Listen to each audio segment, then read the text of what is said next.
नमस्कार मित्रों, मैं फूलचंद झजड़िया अपने YouTube चैनल कानूनी नज़रिया पर आपका हार्दिक स्वागत करता हूं। आज कानूनी विषय पर चर्चा के क्रम में हम ये देखेंगे कि उत्तराधिकार प्रमाण पत्र किस प्रकार जारी किया जाता है, कौन सी संपत्ति के लिए जारी किया जाता है और कौन जारी करता है। तो उत्तराधिकार प्रमाण पत्र भारतीय उत्तराधिकार अधिनियम 1925 की धारा 372 के तहत जिला न्यायालय द्वारा जारी किया जाता है। ये कब जारी किया जाता है, कब जरूरत होती है इसकी?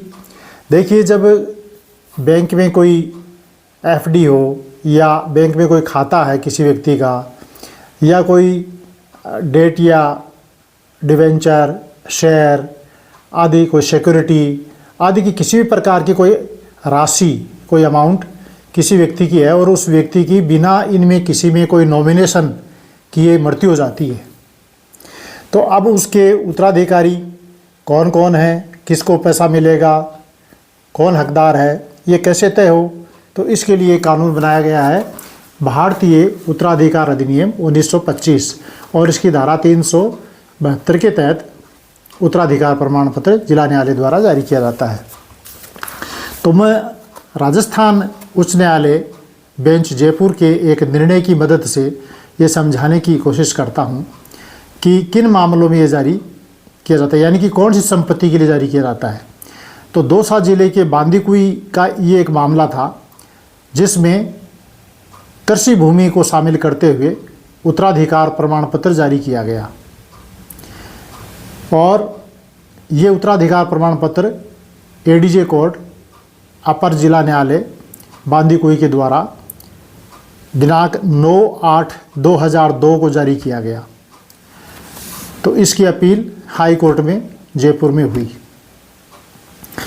तो हाई कोर्ट में अपील होने पर हाई कोर्ट ने कहा कि किसी भी अचल संपत्ति के लिए उत्तराधिकार अधिनियम 1925 की धारा 372 के तहत प्रमाण पत्र जारी नहीं किया जा सकता।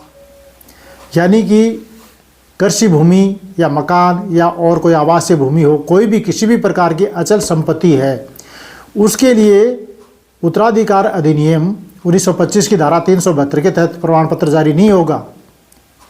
ये केवल सिक्योरिटी के लिए, डेट के लिए, FD, bank account, bank locker आदि किसी में भी नॉमिनेशन के बिना किसी व्यक्ति की मृत्यु हो जाती है तो उसके उत्तराधिकारियों का विवाद होने पर कि कौन उत्तराधिकारी है, किसको ये संपत्ति मिले, तब ये उत्तराधिकार प्रमाण पत्र के लिए जिला न्यायालय में आवेदन किया जाता है। आम खास को इसमें पक्षकार बनाया जाता है। अखबार में इसका सूचना प्रकाशित की जाती है कि किसी भी आदमी को, किसी भी व्यक्ति को कोई आपत्ति हो तो आकर के इस न्यायालय में इस तारीख को अपनी आपत्ति प्रस्तुत कर सकता है और उसके बाद विधिवत सुनवाई करके उत्तराधिकार प्रमाण पत्र जारी किया जाता है। लेकिन ये जो संपत्ति है, इनमें अचल संपत्ति या खेत की जमीन, कृषि भूमि आदि शामिल नहीं है। कृषि भूमि के लिए, अचल संपत्ति के लिए उत्तराधिकार प्रमाण पत्र इस अधिनियम की धारा 372 के तहत जारी नहीं किया जाता है। इस वीडियो को बनाने की प्रेरणा मुझे इस घटना से मिली कि एक व्यक्ति करीब 2-3 साल पहले मेरे पास आया और उसने कहा कि कृषि भूमि के उत्तराधिकार के लिए जिला न्यायालय में 3 साल से आवेदन कर रखा, अभी तक फैसला नहीं हुआ, क्या करे। तो मैंने सबसे पहले उनको यही कहा कि कृषि भूमि के लिए उत्तराधिकार प्रमाण पत्र का आपने प्रार्थना पत्र गलत पेश किया है। ये जिला न्यायालय में उत्तराधिकार अधिनियम 1925 की धारा 372 के तहत जो प्रमाण पत्र जारी किया जाता है वो कृषि भूमि के लिए जारी नहीं किया जाता है और आपने 3 साल इसको यूँ बैठे बैठे गंवा दिए। अब ये बांदीकुई का दौसा जिले का मामला ही ले लीजिए। अपर जिला न्यायालय बांदीकुई दौसा के द्वारा 2002 में फैसला हुआ और इसकी अपील होने पर ऑनरेबल हाई कोर्ट जयपुर से इसका निर्णय 2022 में हुआ। पूरे 20 वर्ष लग गए।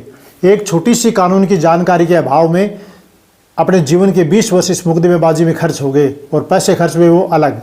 5 मिनट का कानून की जानकारी का वीडियो देखना स्वीकारनीय है, लेकिन 20 वर्ष बर्बाद करना स्वीकार है। ये स्थिति दुखद है। इसलिए मेरा ये निवेदन है कि कानून की जानकारी हो, चाहे अन्य किसी भी ज्ञान की जानकारी हो, जानकारी होनी चाहिए, जागरूकता होनी चाहिए, चेतना होनी चाहिए। जब चेतना होगी, जागरूकता होगी तो इस प्रकार छोटी छोटी बातों के लिए अनावश्यक रूप से हम मुकदमेबाजी के अंदर नहीं फंसेंगे। हमारा समय बचेगा, हमारा धन बचेगा, हमारे दिमाग की शांति रहेगी और इसलिए आप इन कानून की जानकारी की वीडियो को ध्यान से सुने और इसका लाभ लें। मैं आशा करता हूं कि आपको ये वीडियो अच्छा लगा होगा। यदि अच्छा लगा है तो इसे लाइक कीजिए। बहुत बहुत धन्यवाद। नमस्कार।